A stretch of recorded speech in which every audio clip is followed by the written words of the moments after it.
With Meta selling over 10 million of their entry-level Quest 2 VR headsets, the market for accessories is growing and growing quickly. One handy way to store and charge your all-in-one VR headset and controllers is with a dedicated dock. And we took a look at the Anker charging dock almost a year ago, but today we have this new one from NexiGo. So let's dive in and take a closer look at the NexiGo S20 charging stand for the Quest 2.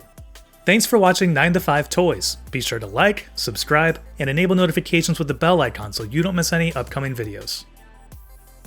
Hey everyone, Jordan here with 9 to 5 Toys, and say what you want about Facebook, or now Meta, but they have something really special going on with the Quest 2. Coming in at just $300 for the headset and controllers and everything you need in a standalone unit, it's arguably one of the best ways to get into VR. But one of the only downsides is the shorter battery life because it is wireless. While tethered models like the pricey Vive 2 Pro are powered by a PC, the standalone Quest 2's battery will typically get 2 to 3 hours before it needs to rest, and maybe so do you, and recharging the headset from the standard charging adapter will also take about 2 to 2.5 hours. The controllers, on the other hand, have a pretty ridiculous battery life. Oculus claims about 60 hours per battery in here, but users are also reporting multiple days of use with still battery levels over 90%, so you can get a lot of hours of use out of one AA battery. So recharging them every time the headset needs to be recharged might be a little bit overkill, but at the same time, if you have a charging dock, why not keep everything topped up and ready to go at all times? So NexiGo offers a few different Quest 2 accessories. You can check out their website and see what all they have there,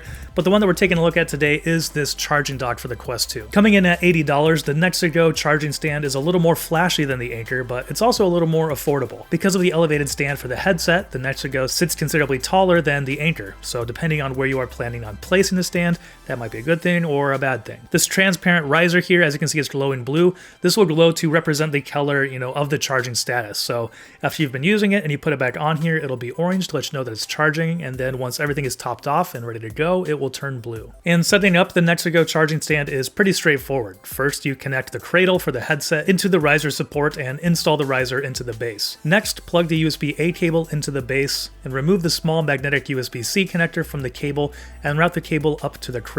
There's a small metal piece on the side of the cradle to hold the magnetic cable when the headset is in use. Then just install the small magnetic stud into the USB-C charging port of the headset, which will connect to the magnetic charging cable to top off the battery. The one downside here is that you do have to manually connect this cable every time. There's nothing there to keep it in close enough proximity that it will just snap up there and connect to the headset. So they do have this nice little holding place for it right here where you can put it there and the cable won't, dangle and go all crazy.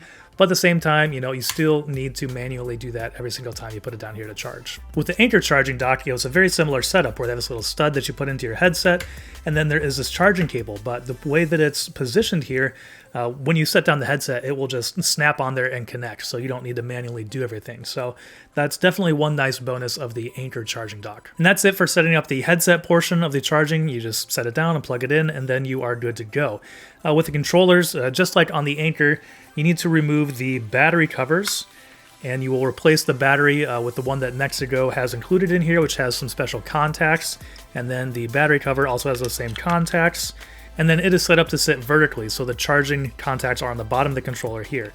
So when you set it in there, you can kind of hear a little bit of a click, and then it pops in, and then it'll quickly tell you the charging status. So it's orange right now while it tops up.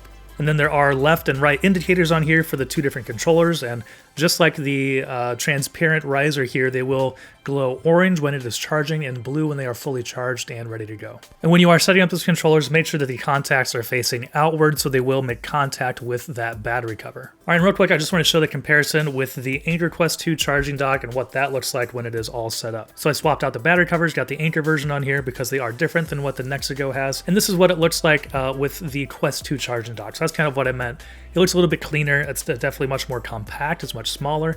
It's a little bit wider, but not that much. The NexiGo is still pretty wide. So that's just kind of the visual comparison between the two. The only issue that I've had with the Anker is that sometimes the controller charging contacts can be a little bit finicky. If it's not properly charging, the light will flash orange down here. And then typically, you can just pick it up and put it back down, or kind of move it or reposition it a little bit, and that will start going. But that's just about the only issue that I've had with the Anker charging dock. And so far, I haven't had any issues like that with the NexiGo. Maybe that's because the charging contacts are on the bottom, and it does have a pretty secure click in it when you do set those in there. And so maybe there's not as much room for movement as there is on the Anker. but I've had, everything has worked very well on the NexiGo so far. One other thing to note here is that the Anchor charging dock is the only one listed officially on the Meta Oculus store for sale as well. So this is the only charging dock you can buy from Meta, but there are, of course, other accessories and other great options like the NexiGo. So while it's not completely necessary, adding a dock to your Quest 2 setup can be pretty handy. And at $80, I think the NexiGo charging stand is a great deal. Everything seems to work very well. It displays it very nicely. Personally, for my personal preference, I would probably go with the Anchor just because it is a little bit smaller, a little more discreet. But if you really want to show off the Quest 2 and have an illuminated stand for it, then the NexiGo is definitely a great option to do that. All right, and that'll do it for our review of the NexiGo charging stand for the Quest 2. Let us know what you think about it down in the comments, and if there are any other accessories that you'd like to see for the Quest 2, let us know down in the comments as well, and we'll try to get our hands on those. I am expecting the VR cover facial interface and replacement foam here pretty soon, so we'll do a little video about that, but let us know if there's anything else that you'd like to see.